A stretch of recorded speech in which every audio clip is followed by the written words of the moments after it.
9 سال کے اوپر خود ہی مان گئے ہوئے تھے 6 سال سے. جب ہم نے کیلکولیٹ کیا تو یہ 12-13 بلین ڈالر کا کام تھا. ہمیں 12-13 بلین ڈالر چائنیز کدھر سے دیتے ہیں؟ انہیں تو ہماری جیب کی اندرونی حالت بھی پتہ ہے. ہر وقت وہ پیسے دیتے ہیں ملک چلانے کے لیے. تو بندے کو خود ہی شرم آ جانی چاہیے. میں نے کہا کہ ہمیں شرم آ جانی چاہیے. پہلے تو میرے دوست مانتے نہیں تھے چینی ناراض ہو جائیں گے. میں نے کہا نہیں، ناراض نہیں ہوں گے، انہیں خوشی ہوگی کہ ان کو عقل آ گئی ہے. بالکل میں آپ سے جھٹکی اور سادی بات کر رہا ہوں. انجینئرز بٹھائے، 6 مہینے میں کام کیا، کاسٹ کٹنگ کی، اور اب وہ آ گیا 6.6 بلین ڈالر پہ. اور مزے کی بات ہے پہلے وزٹ میں شاہ جی اور حسن اقبال صاحب گئے چائنیز کا، بالکل ٹھیک ہے، اپرووڈ. ایسا ہی ہے، اپروو کر دیا انہوں نے ماشاء اللہ. اکتوبر میں انشاءاللہ سائن ہوگا، اور اگر گورنمنٹ جو بھی آئے گی اگر وہ ایفیشینٹ ہوگی، دسمبر نہیں تو جنوری میں آن گراؤنڈ کام شروع ہوگا. اور یہ پہلا گیم چینجر ہوگا ریلوے کا. آپ کی 4 مین لائنیں ہیں، یہ میں بھی ML1 کی ہم بات کر رہے ہیں. آپ کو باقی لائنیں بھی سیدھی کرنی ہے ساری، ورنہ ٹرین ٹک ٹک ٹک ٹک لگی رہے گی. لیکن یہ ریلوے وہ ریلوے نہیں ہے جو دنیا کی ریکوائرمنٹ ہے. اس کے اندر 25-30 ارب ڈالر کی انویسٹمنٹ چاہیے، اور اس پہ اگلے 10-12 سال کنسسٹنسی چاہیے. کسی کی حکومت ہو، چور چور کہنا چھوڑو، کام کرو. اور اگر کام نہیں کرتے تو جان چھوڑو.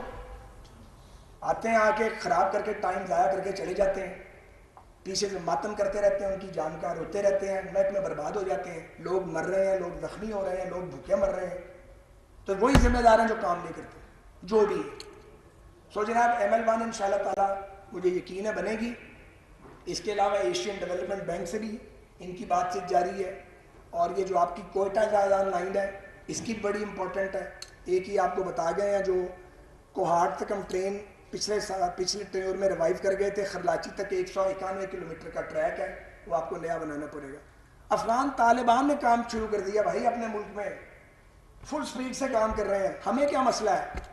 جن کے پاس ریسورس ہی نہیں ہے وہ صبح فیصلہ کرتے ہیں، رات کو کام شروع کر دیتے ہیں. یہاں پہ جھگڑے نہیں ختم ہوتے ہمارے آپس میں، الزام لگانے سے ہم باز نہیں آتے.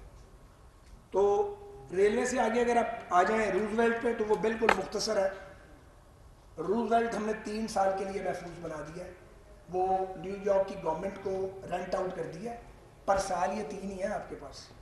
اگر ان 3 سالوں میں اگلی حکومت نے فائنینشیل ایڈوائزر لگا کے through competitive bidding private public partnership میں اس کو لے کے نہ گئے، جو عمران گورنمنٹ کی کیبنٹ کا فیصلہ ہے اس کو امپلیمنٹ نہ کیا گیا، وہ فیصلہ کیا تھا انہوں نے امپلیمنٹ ہی نہیں کیا، تو یہ آپ کے ہاتھ سے اس طریقے سے نکلے گا کہ آپ کی ملکیت رہے گا، یہ لینڈ مارک ڈکلیئر کر دے گی واقعی کورٹس، اور یہ پھر ایک مونومنٹ رہ جائے گا.